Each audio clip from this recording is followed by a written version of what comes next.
يعني هو ممكن وحاجة ظروف صدًا وممكن دخل تركوبان دم سامحين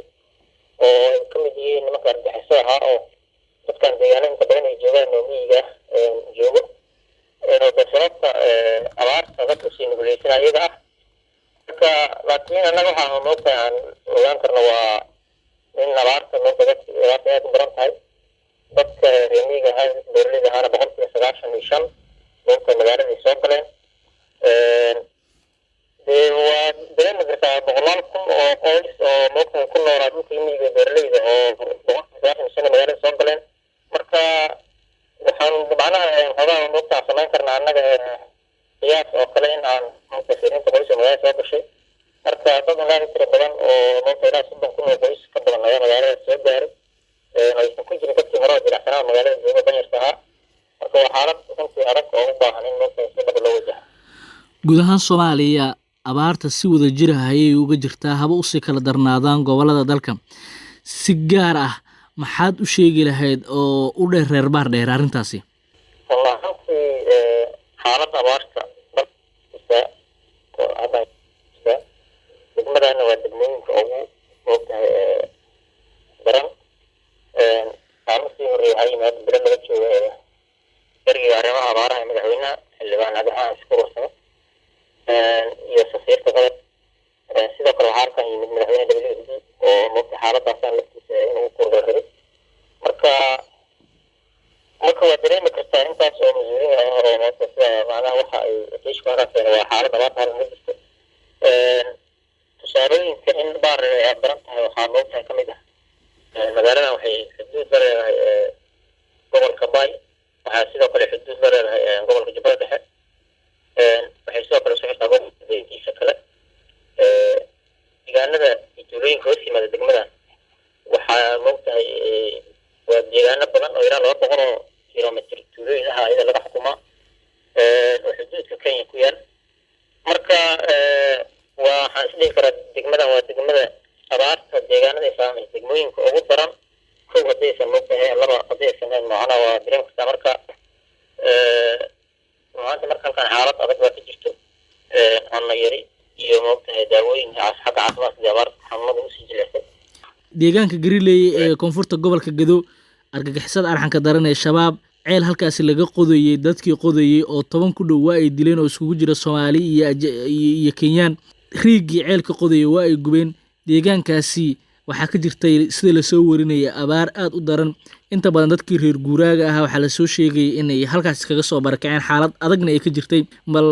deegaanka ceelka laga qodayay isagoo markii hore ahaa mid oo mana ah oo dadka biyaha meel fog ay ka doona jireen bal sidee arrintaasi haatan taa maadaama ceelkii ay filayeen bulshada halkaas ku nool ee loo qodayay argagixisada ay burburiyeen walaalow Gariley horta waxay hoos timaadaa degmada Baar Rodan kaala hadlayo Gariley waa xarunta gobolka oo waa xarunta gobolka marka run ahaantii nimankan argagixisada shabaab khawaarijta ah arxalawayaasha ah dhammaystay dadka dhiigooda iyo maalkooda iyo sharafkooda iyo karaamadooda haddana ilaahay fadligii ummadii dhan ay aragtay oo maanta aan ognahay gobolada Soomaaliya qaybo ka mid ah waxa ka socda waxaa sidaas sheegtay halkaan moogtahay Gariley waa deegaan hoos yimaada Baar Dheere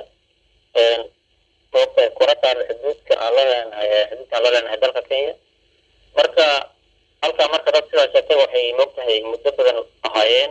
dad aanan ceel haysan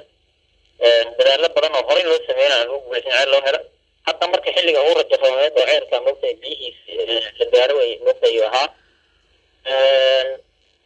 nimankaana waxa ujeedkoodu yahay waa dadkan inaysan qof ka noolaan wax horumar iyo nolol iyo moogtahay bini'aadamka noloshiisa u ogolyihiin ma jirto guud ahaan Soomaalida iyo dunida oo dhan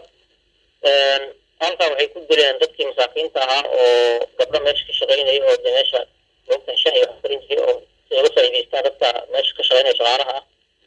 jifiiladii ceelka waday darawaliintii gawaarida waday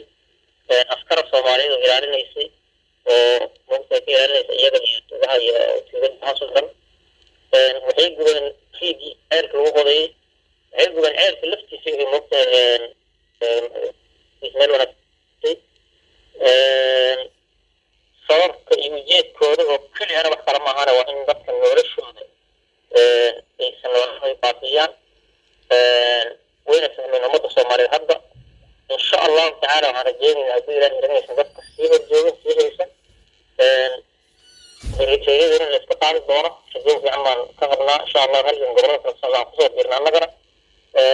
marka dhacdadaas xanuunka badan oo ay moogtahay dadkaa ku sameeyeen waan ka tacsiyeynaa ilaahay dadkii dhintay ha u naxariisto sidee dhacdadaasi maadaama dadkii ceelkii loo qodeeyey la burburiyey dadkii la laayey bulshadana muddo badan oon uu haystay bal sidee arrintaas u saamaysay waa dareemi kartaa ummad wixii 30 sano 20 sano wax ka badan tuulo ay meesha ay muugta ku tiilay diilaan ahaa intaan isku daya howla madaxda iyo muugta kale isku dayaan lagu guuldareysay hadda marka lagu guuleystay oo rajadooda muugta 190 ee maraysa maanta inay indhaha ka ridaan waa dareemi kartaa xanuunkeeda marka waxa dadka laga sugayay iyo deegaanka mas'uuliyiinta iyo ciidamada iyo bulshada joogto wax kala maahan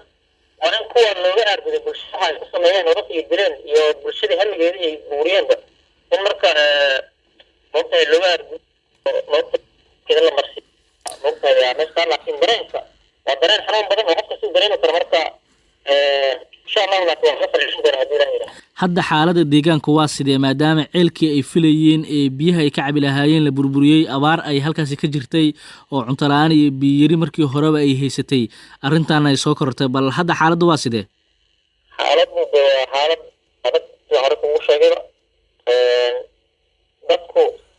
biyaha waa nolosha koobaad marka dadka deegaankaasi sidaad sheegtay marka hore biyaha meel fog bay kala imaan jireen booyadii waxbaa moogtahay qarash badan yaa u keeni jiray marka dhaqaalihii waa yaraaday oo abaarta waxay la moogtahay yaraysay dhaqaalihii bulshada haysatay marka run ahaantii beerleyda deegaanka dad ku yaallay ahayd marka dad badan oo ceelkaa markay rajiix maqleen deegaano kale ka guuraan tegay meesha marka waa dadkaas run ahaantii xaalad adag bay ku jiraan marka insha allahu tacaala waxa ugu horeeya oo marka la qabto aan rabno horta waa in cadowgan la iska xoreeyo oo dadkan ayago had dagaalamayno guryaha joogo weydilayaan oo hadda cid ay mood kala saarayaan ma lahan iyagoo jihaada inay dhintaan baa ka fiican marka xaaladda run ahaantii waa xaalad adag marka insha allahu tacaala laakiin waa laga guuleysan doona kuwa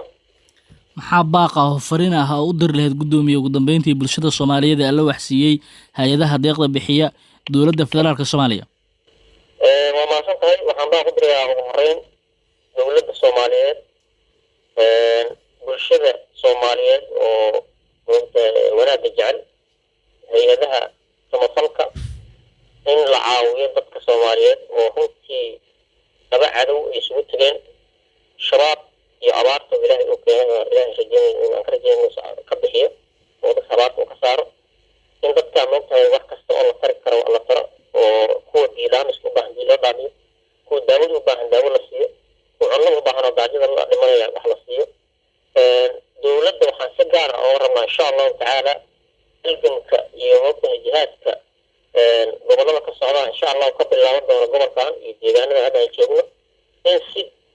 rasmi ay u garab istaagto bulshada dhiirageliso dhaawacooda la daryeelo insha allah markay jihaadaan oo ay soo dagaalamaan rasaasay ku dagaalamayaa la siiyo dadka gobolkana waxaan si gaar ah inaan u leeyahay iska rida reeryada cadowga shabaab waa cadow waa dhiigmirad waa argagixiso ummadaana wax dhib u geysteen baa ku filan insha allahu mana sii haysan doonaan marka suduubnida iyo moogta ismaqalkana insha allah waa furaha guusha intaasun baan dhihi lahaa